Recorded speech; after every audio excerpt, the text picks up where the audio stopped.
বৃহস্পতিবার দুপুরে ব্রাহ্মণবাড়িয়ার আখাউড়া পৌর শহরের ২০০ বছরের পুরনো বড়বাজার এলাকায় অনুষ্ঠিত হল মানববন্ধন ও বিক্ষোভ সমাবেশ।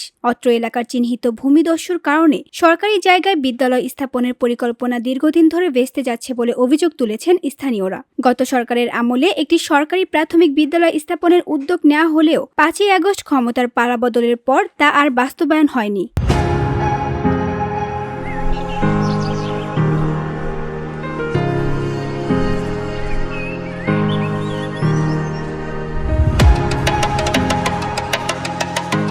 প্রায় ৫টি গ্রামের শিশুদের নিরাপত্তা ও শিক্ষার স্বার্থে একটি সরকারি প্রাথমিক বিদ্যালয় প্রয়োজন, এমন দাবি জানিয়ে এলাকাবাসী আজ স্বতঃস্ফূর্তভাবে সমবেত হন। তারা জানান, উক্ত সরকারি খাস খতিয়ানের দাগ নম্বর BS ৪৫ ও SA ২৮ প্রায় ৬৫% জায়গা অবশিষ্ট রয়েছে। বিদ্যালয় নির্মাণের নিয়ম অনুসারে প্রয়োজন মাত্র ৩৩% জায়গা। তাই অবশিষ্ট জমি থেকে চাইলে ২টি শিক্ষা প্রতিষ্ঠান, একটি প্রাথমিক বিদ্যালয় ও একটি উচ্চ বিদ্যালয় স্থাপন করা সম্ভব।